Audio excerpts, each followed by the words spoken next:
Welcome to my channel Tech Set Go. There's a strange kind of silence in the camera world right now. Silence that doesn't mean nothing is happening. It means something big is coming. Something that has people checking rumors every morning. Something that makes professionals pause before buying their next camera. The word is out, even if nothing is official yet. Canon EOS R4. The name alone creates questions. If the R5 was a landmark, and the R3 was a speed machine, then what is the R4 supposed to be? And why is it only appearing now, after so many years of skipping over the number?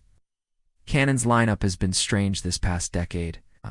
The R, the RP, the R5, the R6, the R3, and then nothing with the number 4. It was like a missing piece in a puzzle. Some people said it was superstition. 4 is considered unlucky in some cultures. Others thought it was a marketing trick. 8. But those close to the industry whisper a different story. The R4 wasn't abandoned. It was held back.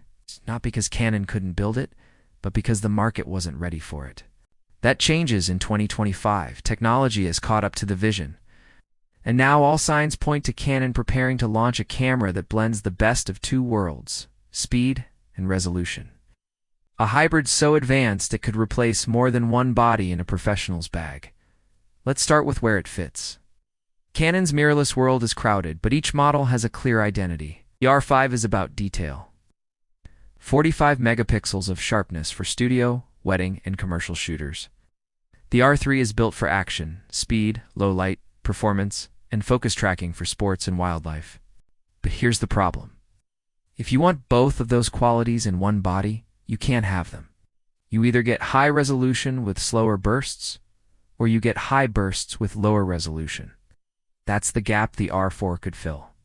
The leaks and patents point to a full-frame sensor somewhere between 45 and 60 megapixels. It's not just any sensor, a stacked, backside illuminated design. If you're not deep into camera tech, here's what that means. Stacked sensors can move data at incredible speeds, and backside illumination lets more light hit the pixels.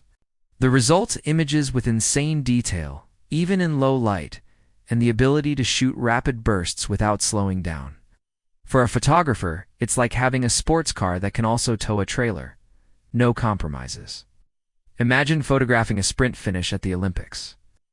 30 frames per second, each one at full high-resolution detail, every muscle frozen in perfect clarity. Or think about a fashion shoot where the fabric texture has to be perfect, but the model is moving and the lighting is dim. With a stacked BSI sensor, both those worlds merge into one. No more choosing between resolution and speed. You get both. Powering all this will likely be Canon's fastest processor yet. Some rumors say dual DIGIC X, others say a completely new generation. DIGIC 11. Either way, the processing horsepower will be extreme. It means a huge buffer, almost zero shutter lag, and autofocus tracking that feels psychic. You half-press the shutter, and the camera already knows what you're aiming for. Video shooters won't be left out. In fact, the R4 could be one of the most capable hybrid video tools Canon has ever made. Internal 8K RAW recording at 60 frames per second is on the table, so is 4K at 120 frames with 10-bit 4.2. 2-color sampling. These are cinema-grade specs without needing an external recorder. Even better, the new sensor and processors should handle heat far better than before. Overheating has been a shadow over Canon's mirrorless history. This could be the moment they break free from it. Still, shooters will get new possibilities too. An electronic shutter capable of 30 FPS at full resolution would make the R4 APA monster for action. Sports, wildlife, dance, street, all could be captured with zero distortion and lightning-fast bursts. And with in-body image stabilization rumored to hit 8.5 stops of compensation, handheld shooting in low light will be easier than ever. Imagine walking through a night market, capturing sharp handheld shots at shutter speeds that used to be impossible. Then there's a feature almost no one expected. Built-in electronic ND filters. Canon's patents suggest the R4 could have these right in the body. If true, that would mean you could control light instantly without touching your lens or adding external glass. Shooting wide open in bright sunlight, no problem. Switching between indoor and outdoor scenes in seconds. Done. For videographers, this is huge. It means faster setups, smoother exposure transitions, and one less accessory to pack. The viewfinder will also see a major upgrade. Rumors point to a 9.44 million EVF, one of the sharpest ever in a camera. That level of clarity makes composition easier, focus checking more precise, and motion tracking more natural. It's the kind of viewfinder that feels almost like an optical one, but with all the advantages of digital overlays.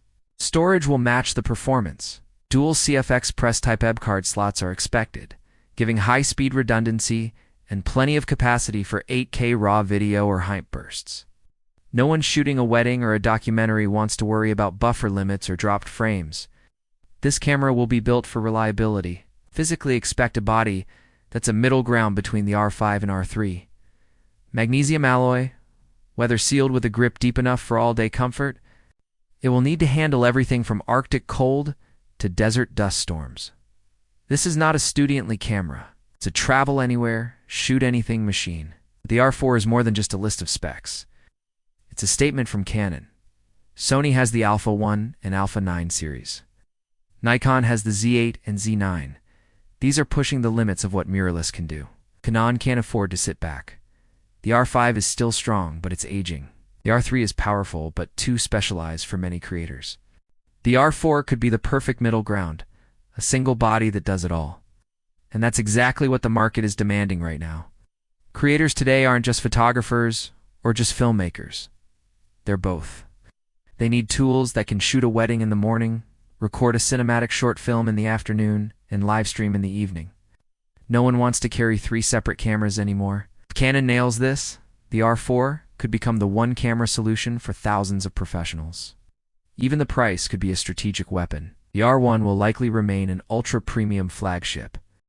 But if the R4 comes in significantly lower, maybe closer to Sony's A1, or even under it, it will be irresistible to hybrid creators. Wedding shooters, commercial photographers, travel vloggers, YouTubers, all could see the R4 as the smart flagship. Right now, nothing is confirmed, but the mounting evidence is impossible to ignore. Patent filings, credible leaks, and supply chain chatter all point in the same direction. The R4 is coming, and when it does, it might not just compete. It could reset expectations across the entire industry. When you think about cameras that truly change the way people work, they don't just add new features, they remove limits. And that's what the Canon EOS R7 seems ready to do. Not just push the spec sheet forward, but remove the trade-offs that photographers and filmmakers have lived with for years. Let's talk about autofocus. Canon already has one of the most respected autofocus systems in the industry. But the R4 expect it to go even further. Face and eye tracking will likely work faster and more reliably in challenging conditions. Think low-light concerts, high-contrast sports arenas, or crowded street scenes. Animal and bird tracking could get a serious boost using AI to predict movement, even when the subject disappears behind obstacles. It's the kind of intelligence that doesn't just react, it anticipates. Picture this. You're photographing an eagle in mid-flight. It swoops down behind a tree and the camera doesn't lose it. The moment it reappears, the focus is already locked. No hunting, no missed moment, just perfect tracking from start to finish for wildlife and sport shooters. That's a gamaker.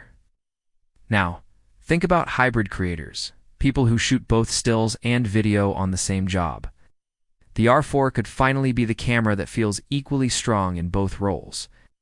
In video mode, you'll likely get the same powerful autofocus with smooth cinematic focus transitions. In stills mode, the speed and precision will be unmatched at this resolution. Switching between the two could be instant. No more deep menu diving just to change setups. Another area where the R4 might shine is dynamic range. With a new stacked BSI sensor, expect better highlight retention and cleaner shadows. In practical terms, that means more flexibility in post-production. If you underexpose a shot to save the highlights, you can pull up the shadows without drowning them in noise. For landscape photographers, that's huge. For filmmakers, it means more control over the look without resorting to massive lighting rigs. Low-light performance is another likely leap. We're talking about usable high ISO images at settings that used to be considered emergency only. Imagine clean, detailed shots at ISO 2800 or even higher. For documentary shooters, wedding photographers, or anyone working in DIMS, this opens up creative freedom. You can shoot where you want, when you want, without compromise.